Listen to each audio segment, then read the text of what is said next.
Let's get back to it though. Greg Murphy, what a stunning weekend. He comes out of the Holden hairpin for the final time, and he has dominated the entire weekend, qualifying the top 10 shootout, race 1, race 2, and now race 3. Listen to the crowd. Greg Murphy has dominated. He owns Pukekohe, not only in 96 but 2001. Well done, Greg Murphy. He's given the Kiwi crowd exactly what they I know what it was.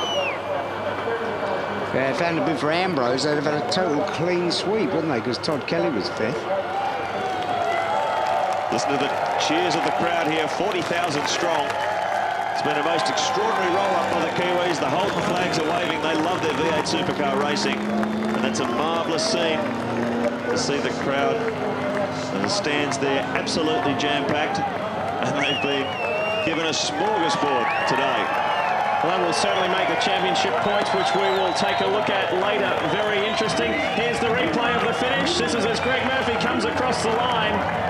And that's what a very satisfied Kiwi crowd looks like. And Murphy says, yes, I've done it again. He repeats history, 1996 and 2001. He's received such strong and loyal support from New Zealand throughout his V8 supercar, his whole racing career, and now he gives the fans back something. He has not been touched this weekend. For some reason, well, not for some reason, for the obvious reason. It's his home race. He loves this place. Greg Murphy lifts an extra 10% when he comes to Pukekohe. He finds something special, and he's produced it yet again. Jason Bright spoiled the party last year, but no one's done it to Greg Murphy this year. Final few corners. The super cheap auto racing pilot has done a superb job this weekend in the dry and in the wet. The fans raise, they cheer, they clap, they wave their flags. Good job, boy. Woo! Murphy takes the three-peat.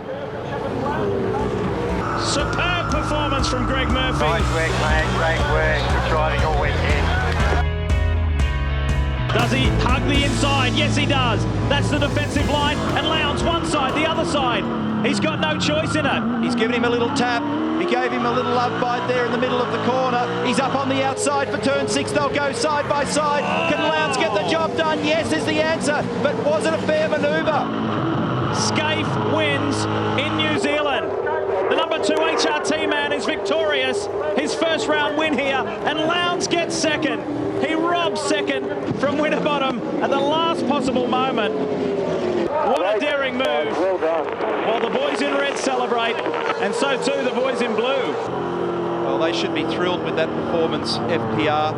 All 3 teams and all 3 drivers, 10 out of 10 marks. Beautiful race driving. And what an exciting finish to this 3rd race in New Zealand. And Scotty McLaughlin. Wow. As Pukekohe applauding. 2.9 kilometres. Within 60 seconds, he can wrap up his first ever championship V8 supercar victory. What a great moment for the sport and for Australasian motorsport. This is reminiscent of what Greg Murphy achieved at this location. Half a lap remaining for Scott McLaughlin. The crowd is going berserk. And be calm. Do not do what you did last lap. This is critical 250 Ks on approach down to turn 5. Oh. He does not want the experienced campaigner of Jason Bright to get a sniff. Only a handful of corners left to go. This youngster is being compared already to the great Craig Lowndes. Well, if he can live up to that, it'll be some kind of career.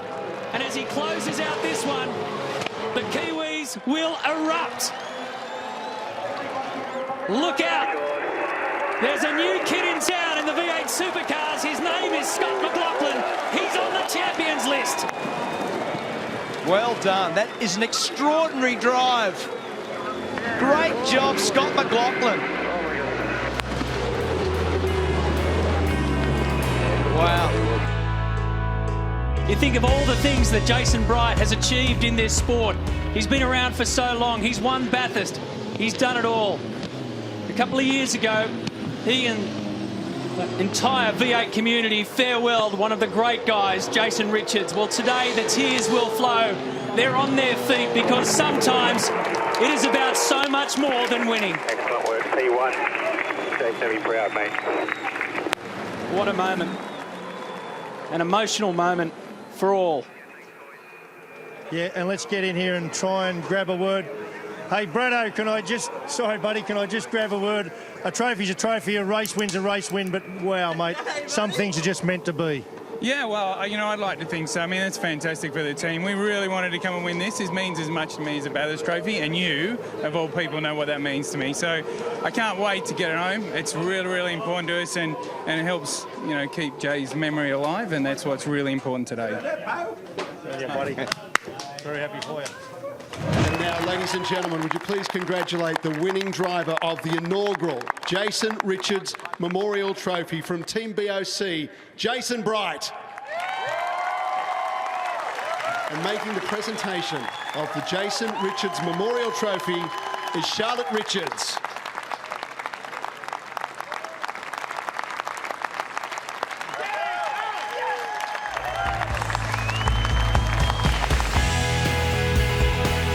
Great performance. 455th race. The V8 Supercar Racing for Jason Bright, and dovetails beautifully off the back of his emotional and stunning performance here in 2013 to win the Jason Richards Memorial Trophy. He's taking big steps towards doing it again in 2014 through turn 11 for the final time. Perfect job, exactly what we needed. Well done, buddy. Good job. Jason Bright in conversation there with Andrew Edwards. It was a perfect job. 1.6 seconds the gap in the end. Brings his tally in 2017 along now to 5 victories as he lights it up for the fans on the hill. Ripping start in Adelaide. He went on with it in that weird race 3 in Tasmania. If you're going to pick up a victory, this is the place to do it for Shane van Gisbergen.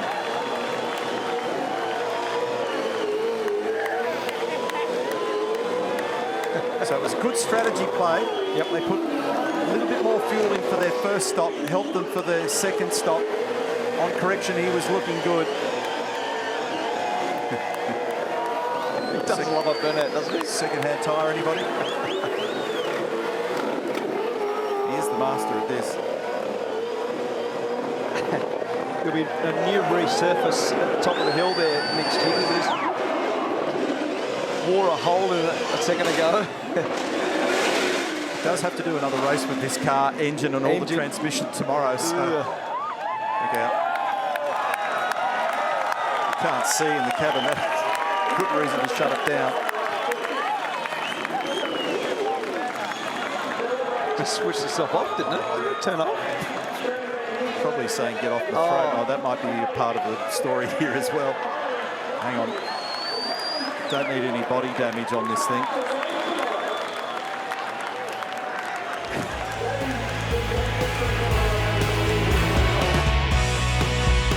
Across the line when I first called it. That's right. When he got across the line, it was 5-5. Well, that was the mistake in the grass, wasn't it? And then in the end, on our leaderboard, the actual gap is 0.5 of a second. Yeah. Has he locked him in? Oh, no.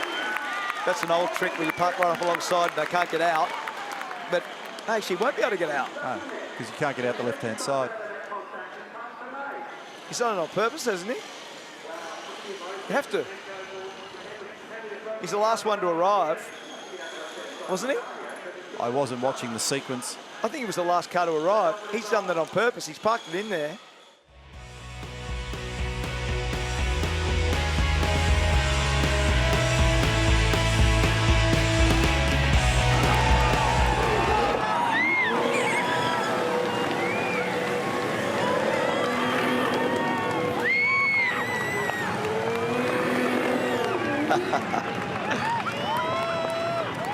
And that smoke signal spells success for Shell V-Power Racing in New Zealand, day 2, final race, 200 Ks, and there's some emotion.